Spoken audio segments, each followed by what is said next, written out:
Assalamualaikum warahmatullahi wabarakatuh. Halo teman-teman, perkenalkan nama saya Alita Hadianti 23 2022 046 dan teman saya Nama saya Anissa 23 2022 059 dari program studi Teknik Geodesi ITNAS Bandung.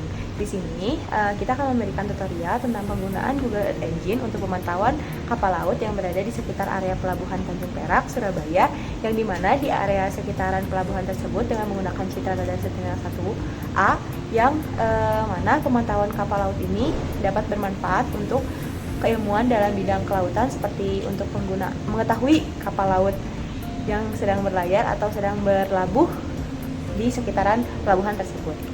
Tugas ini merupakan tugas dari mata kuliah Big Data dan Data Science dengan dosen pengampu Bapak Hainugroho. Oke, langsung saja kita saksikan. Tada! Oke teman-teman, langkah yang pertama kita bisa buka terlebih dahulu Google Earth Engine di Google. Nah, berikut merupakan link dari Google Earth Engine. Kita bisa klik dan berikut merupakan tampilan pada awalnya. Nah, lalu kita seharusnya itu registrasi terlebih dahulu. Tapi karena kita sudah memiliki account, jadi kita bisa langsung mulai saja ke tampilan dari Google Earth Engine-nya. Nah, berikut merupakan tampilan awal dari Google Earth Engine yang akan kita gunakan di sini. Nah, kita bisa refresh terlebih dahulu. Kita bisa search wilayah kajian kita, yaitu di Surabaya. Nah, di Surabaya ini kita akan menempati di pelabuhan Tanjung Perak. Tapi sebelumnya kita akan membuka dulu batas administrasi kita. Itu ada di bagian aset, lalu di bagian save file. Nah, di save file kita bisa memilih wilayah administrasi kita yang sesuai dengan perintahnya, yang mana ada CPG, DBF, PLJ, lalu ada SHP dan SHX. Lalu kita add. Berikut merupakan tampilan setelah di add. Jika sudah sesuai semua, disesuaikan, kita bisa upload data tersebut. Kita tunggu beberapa saat.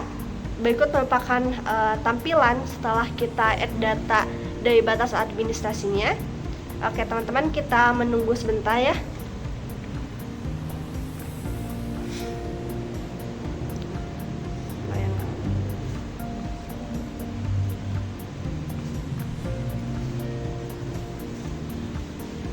Ini lumayan lama nih.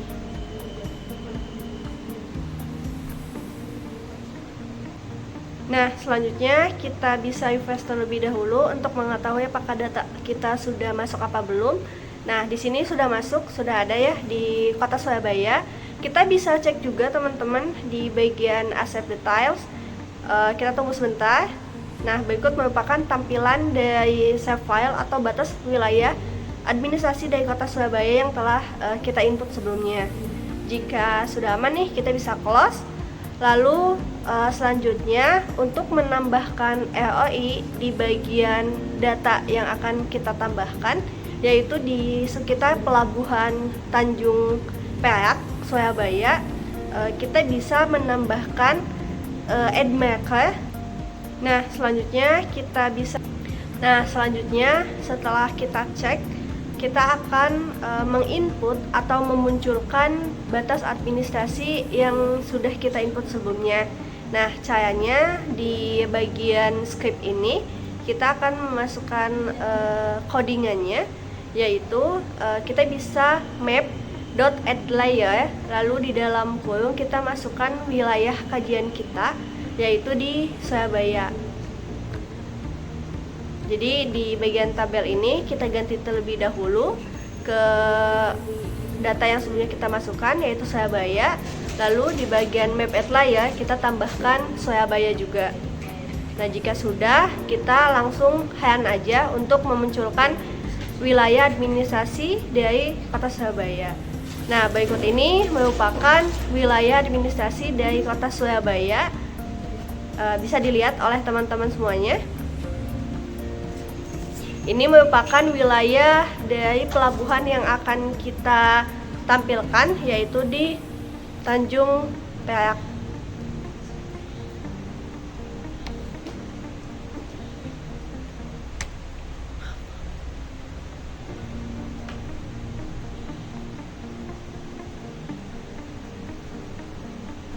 Nah, bisa dilihat ya teman-teman, di sini merupakan letak dari pelabuhan Tanjung Perak di kota Surabaya. Nah, selanjutnya kita akan menambahkan ROI dengan cara add marker. Lalu kita posisikan atau digitasi wilayah yang akan kita gunakan. Di sini kita bisa tambahkan add marker tersebut seperti pada layar berikut ya teman-teman. Nah, untuk selanjutnya kita masukkan script yang sudah kita dapatkan sebelumnya, yaitu kita dapatkan dari Sains Informasi Geografi UPI. Berikut merupakan script yang sudah kita masukkan, yang sudah kita rangkum sebelumnya. Dan script ini nanti akan kita pindahkan ke script di Google Earth Engine-nya. Kita copy lalu kita paste di script ini. Jika semuanya sudah, kita pastikan terlebih dahulu tidak ada script yang tertinggal.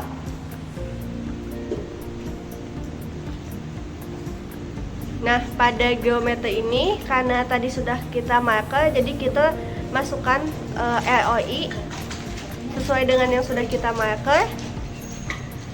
Lalu jika sudah, kita bisa run dan dapat dilihat pada tampilan Google Earth Engine ini akan muncul citra radar dari Sentinel-1.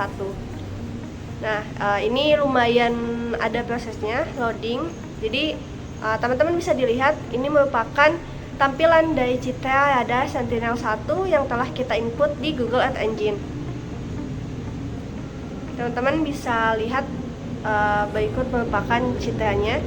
Jadi semua wilayah yang kita input sebelumnya itu akan tertampilkan dengan citra radar dari Sentinel-1 ini.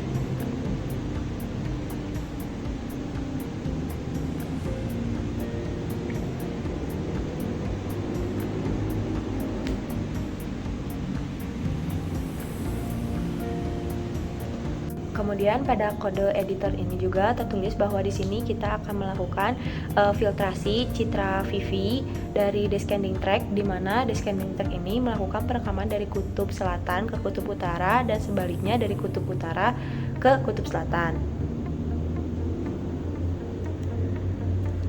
Kemudian pada tutorial ini juga karena menggunakan citra radar Sentinel 1A yang dimana dapat diakses dari Copernicus,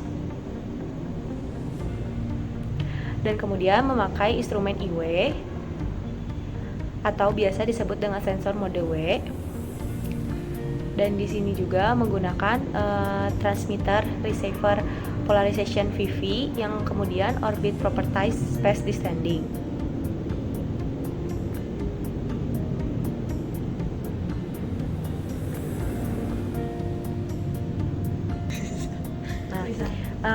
Di sini ada ROI tadi yang sudah dititikkan atau ditentukan.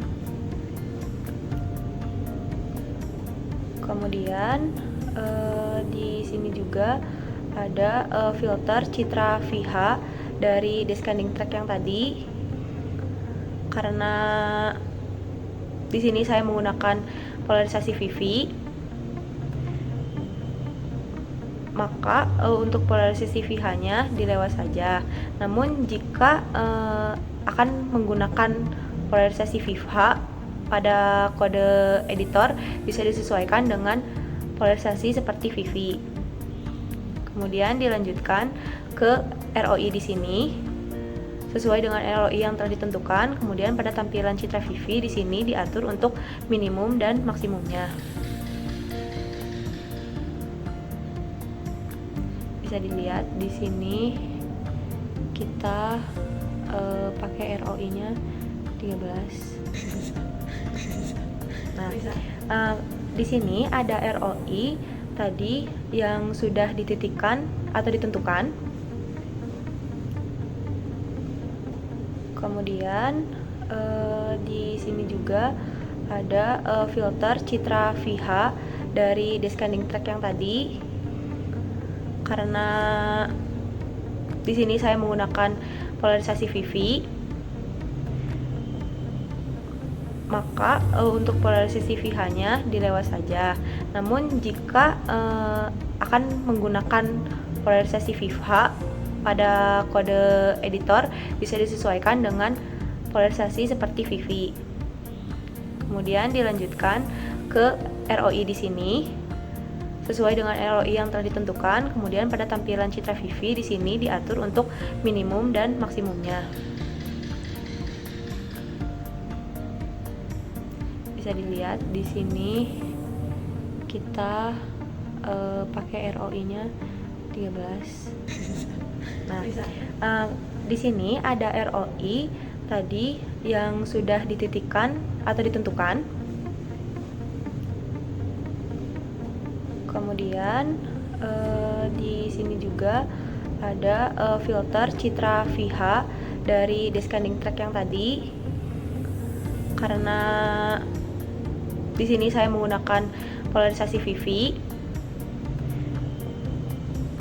maka untuk polarisasi VH-nya dilewat saja. Namun jika akan menggunakan polarisasi VH pada kode editor, bisa disesuaikan dengan polarisasi seperti VV. Kemudian dilanjutkan ke ROI di sini sesuai dengan ROI yang telah ditentukan. Kemudian pada tampilan citra VV di sini diatur untuk minimum dan maksimumnya. Bisa dilihat di sini kita pakai ROI-nya 13. Nah, di sini ada ROI tadi yang sudah dititikkan atau ditentukan. Kemudian di sini juga ada filter citra VH dari descending track yang tadi. Karena di sini saya menggunakan polarisasi VV, maka untuk polarisasi VH-nya dilewat saja. Namun jika akan menggunakan polarisasi VH pada kode editor, bisa disesuaikan dengan polarisasi seperti VV. Kemudian dilanjutkan ke ROI di sini sesuai dengan ROI yang telah ditentukan. Kemudian pada tampilan citra VV di sini diatur untuk minimum dan maksimumnya. Bisa dilihat di sini kita pakai ROI-nya 13. Nah, di sini ada ROI tadi yang sudah dititikkan atau ditentukan. Kemudian setelah dilakukan perubahan tahun pada skrip tersebut, kita run, dan untuk tampilan petanya seperti ini. Kita run lagi untuk memperlihatkan citra pada tahun 2024 di VV1, VV2, dan VV3. Bisa dilihat ini merupakan hasilnya. Untuk yang berwarna biru itu mewakili VV3, dan untuk warna merah itu mewakili VV1. Tapi bisa kita lihat di sini tidak ada yang berwarna hijau, berarti tidak ada yang mewakili VV2.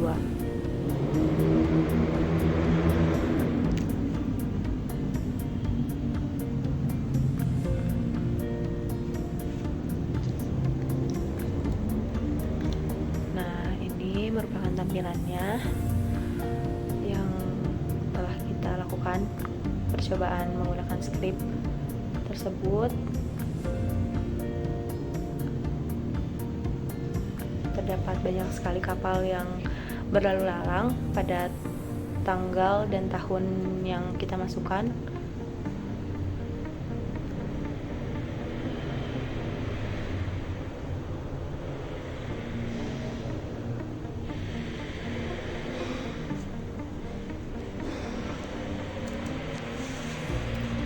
Kita bisa melihat layersnya juga yang akan kita tampilkan.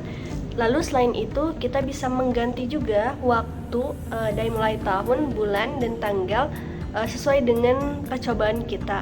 Nah, di sini kita akan coba mengganti dari 2023 ke 2024. Karena yang sebelumnya itu hanya 2024 saja ya.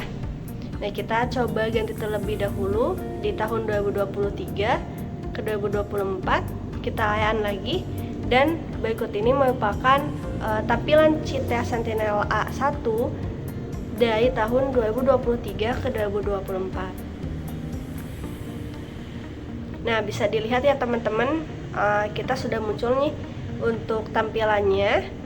Nah, dari tahun 2023 ke 2024 bisa kita lihat bahwa kapal-kapal yang sedang beraktivitas atau berlabuh di pelabuhan Tanjung Perak ini itu jumlahnya lumayan banyak. Jumlahnya masih terlihat lumayan banyak. Di sini terlihat yang warna biru itu lebih banyak, yang mana warna biru ini dari CITA Sentinel Hydra A1 VV2. Nah, kita bisa lihat lagi ke atas, masih sama ya, jadi masih mendominasi di warna biru ini. Nah, namun ketika kita membandingkan dengan tahun sebelumnya yang sudah dilakukan percobaan, yaitu hanya di tahun 2024, ternyata masih terlihat lebih banyak di tahun 2024 saja dibanding dengan dari tahun 2023 ke 2024, yang artinya aktivitas kapal di Pelabuhan Tanjung Perak, Kota Surabaya ini aktivitasnya lebih tinggi atau meningkat dari tahun 2023 ke 2024. Bisa dilihat oleh teman-teman semuanya.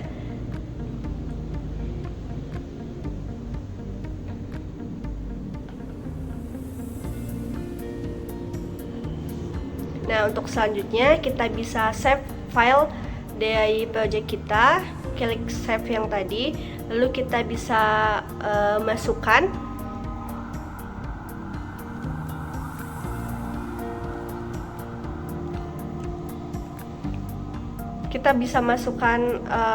namanya di sini, lalu di create.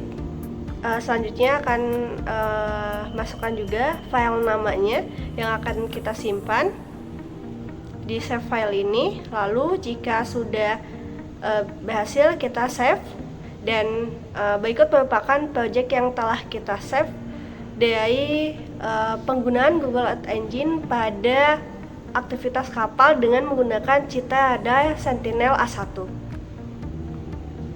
Jadi teman-teman di sini bisa melihatlah. Jadi teman-teman di sini bisa melihat ya bagaimana aktivitas atau apa sih? Nanti kamu tadi apa? Oh.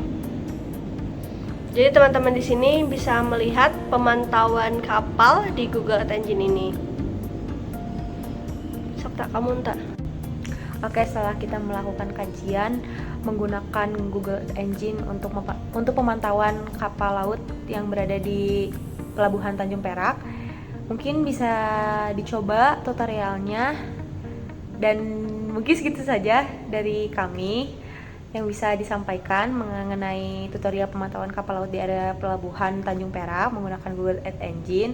Semoga video yang kami sampaikan dapat bermanfaat. Mohon maaf jika ada kesalahan atau terdapat kesalahan juga pada tutorialnya, kesalahan kata dan kesalahan pada saat pengolahan.